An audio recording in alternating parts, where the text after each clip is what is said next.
The wrong remedy does more damage. Toots of a whistle shrilled forlornly through the shadowy moonlit night. The sound's sheer plaintiveness caught at a man's heart as he walked along railroad ties, protected by the many miles between him and the oncoming train to which the whistle belonged. The sound had startled him, but he expertly kept his footing, a stark testament to the many nights such as this that burdened his memory. The whistle's grieving echoes died out long before they ceased to awaken the man to a sense of his own longing.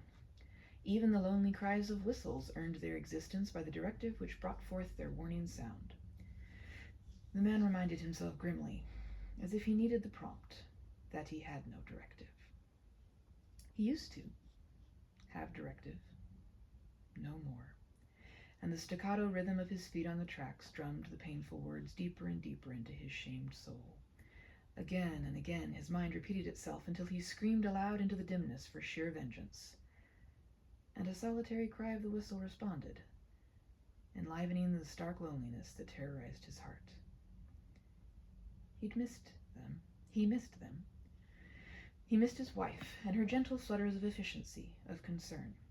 He missed his children, their awkward construction of language and their energetic maneuvering through life and relationships. Once he'd had directive. It was to support them, to light up their faces when he was through with each day's addition to their support and came home, to them. But now they were far away, and he walked ahead of trains on the railroad tracks. Walking the tracks was as good as walking anywhere else. It was better, actually, for the tracks wound on and on purposefully, comfortably outlining the direction to take. To follow them gave purpose to walking. It gave comfort. It gave directive. Could men choose their directive?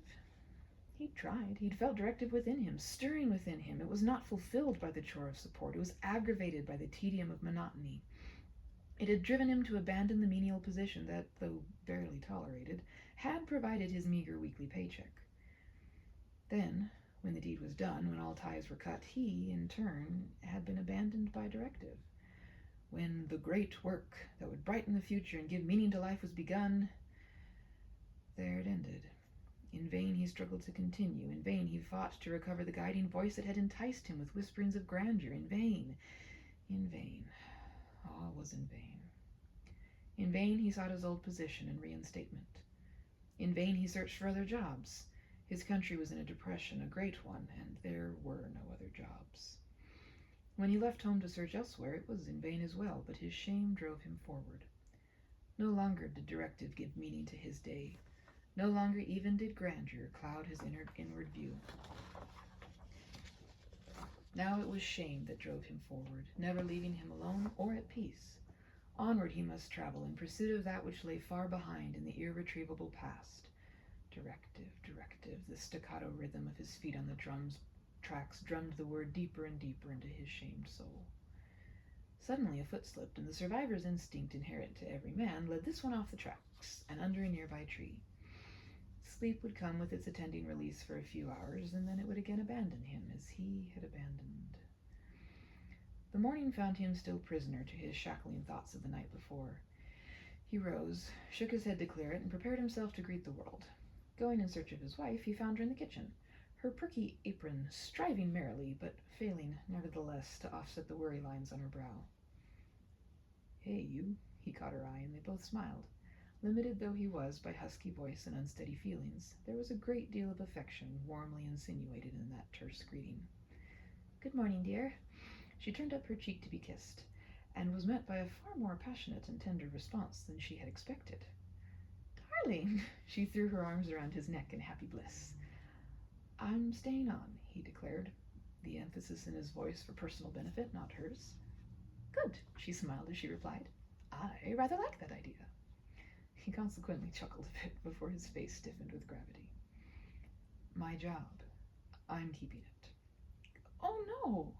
Her eyes searched his for the pain she expected forthcoming. "What about the great work?" "It'll keep," he asserted sternly. "What if it doesn't?"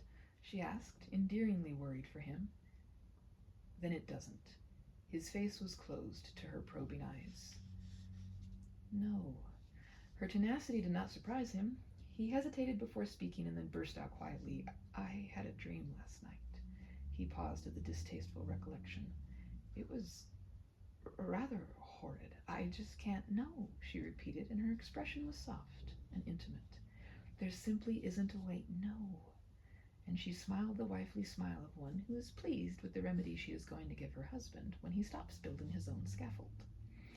He looked at her, knowing her too well to continue. Keeping the job, she began, and he nodded definitely. And the great work, he cocked his head, do not preclude each other.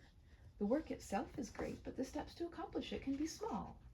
An evening here, a Saturday there, a moment or two in between will all accumulate whether or not they contribute to the great work's completion. Use them, set them aside especially. If the master does not play his symphony, who can hear it? But the symphony only has to be written one note at a time. Love and faith are two of the greatest sources of eloquence, and this woman not only loved her husband to ecstasy, she believed in him.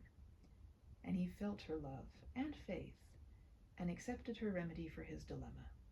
And as the disjointed chatter of juveniles traveled downstairs, he drew his wife close and smiled to see the worry lines gone from her brow.